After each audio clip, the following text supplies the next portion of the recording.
नमस्कार दोस्तों, सबसे पहले स्वास्थ्य दर्शन चैनल में आप सभी का स्वागत है। हमने पिछली कड़ी यानी पार्ट 2 में जाना कि आईवीएफ ट्रीटमेंट में egg retrieval, anaesthesia, embryo freezing, laparoscopy और ऑपरेशन थिएटर में किन प्रक्रियाओं से गुजरना पड़ता है। आज हम बात करेंगे आईवीएफ ट्रीटमेंट से जुड़ी कुछ अन्य कारक, self IVF, donor sperm, donor fetal, advanced fertility treatment, testicular sperm aspiration, micro dissection TESE, intracytoplasmic sperm injection आदि जो आईवीएफ ट्रीटमेंट को प्रभावित करते हैं। आपको बता दें कि आईवीएफ ट्रीटमेंट की लागत को प्रभावित करने वाले कारक भी आईवीएफ के प्रकार पर निर्भर करेंगे, जो एक दंपति की समस्या के हिसाब से होती है। हर एक व्यक्ति अलग होता है, इसलिए हर एक व्यक्ति के लिए उपचार की योजना उसकी बांझपन की स्थिति पर आधारित होती है।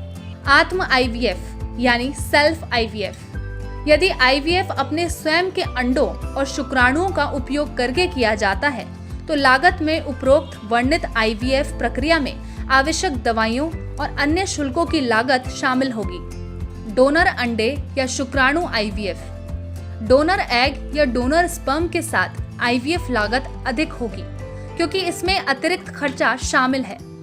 ऐसे मामलों में रोगी को अंडे या शुक्राणु और दवाइयों के लिए भुगतान करना पड़ता है, जो डोनर से अंडे को पुनः प्राप्त करने के लिए उपयोग की जाती है। निकाले गए अंडे की गुणवत्ता अच्छी होती है क्योंकि इसे कम उम्र वाली महिलाओं से पुनः प्राप्त किया जाता है। डोनर अंडे आमतौर पर डोनर शुक्राणु से अधिक महंगे होते हैं। डोनर भ्रूण आईवीएफ यानी डोनर फेटल, डोनर भ्रूण यानी डोनर एम्ब्रियो आईवीएफ की लागत कम होगी क्योंकि इसमें अंडों के विकास के लिए प्रयोग किए जाने वाली दवाइयों की जरूरत नहीं होती है, क्योंकि भ्रूण स्थानांतरण के लिए रेडीमेड भ्रूण का उपयोग किया जाता है। इसमें ओवेरियन उत्तेजना और अंडा पूर्ण प्राप्ति प्रक्रिया शामिल नहीं होती है, इसलिए गर्भावस्था के लिए भ्रूण स्थानांतरण और दवाइयों की कीमत के साथ भ्रूण की कीमत शामिल होगी। Advance fertility treatment, in vitro fertilisation में नवीनतम प्रगति ने सफलता दर में वृद्धि करने में मदद की है और इसीलिए दंपतियों को अब अपने सपनों को पूरा करने का एक बेहतर मौका मिलता है। एडवांस फर्टिलिटी ट्रीटमेंट की आवश्यकता भी रोगी की बांझपन की समस्या पर निर्भर करती है। टेस्टिकुलर स्पर्म एस्पिरेशन, पुरुषों में गंभीर बांझपन के कारण शुक्राणु का मौजूद ना होना है, जिसके लिए उन्हें TESE का सुझाव दिया जाता है। इस प्रक्रिया में बेहोश करने के बाद अंडकोश से शुक्राणु को पुनः प्राप्त किया जाता है। यदि ये प्रक्रिया की जाती है तो आईवीएफ की लागत में बढ़ोतरी हो सकती है। Micro dissection TESE, micro surgical TESE एक शल्य प्रक्रिया है जिसका उपयोग नॉन ऑब्स्ट्रक्टिव एंजियोस्पर्मिया वाले पुरुषों में शुक्राणु खोजने के लिए किया जाता है। विशेषज्ञ सेमिनिफेरस ट्यूबल के स्वस्थ क्षेत्रों को खोजने के लिए माइक्रोस्कोप की मदद से टेस्टिकल्स को देखते हैं। ये एक बहुत महंगी प्रक्रिया है और यदि इस प्रक्रिया को किया जाता है तो आईवीएफ की लागत में वृद्धि होगी।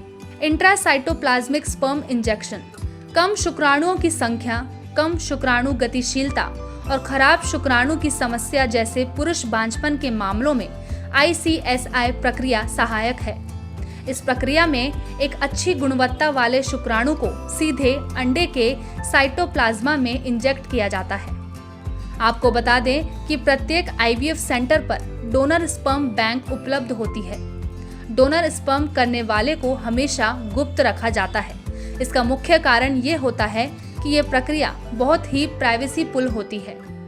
डोनर स्पर्म बैंक रखने का मुख्य उद्देश्य यह होता है कि व्यक्ति में कई स्थिति में स्पर्म उच्च मात्रा में एक्टिव ना होकर डेड कंडीशन में होते हैं। ऐसे में डोनर स्पर्म बैंक की सहायता लेकर आईवीएफ ट्रीटमेंट की प्रक्रिया को पूर्ण किया जाता है। बहरहाल आज आपने जाना कि आईवीएफ ट्रीटमेंट में self IVF, donor sperm, donor fetal, advance fertility treatment, testicular sperm aspiration, micro dissection TESE, intracytoplasmic sperm injection आदि जो आईवीएफ ट्रीटमेंट को प्रभावित करते हैं।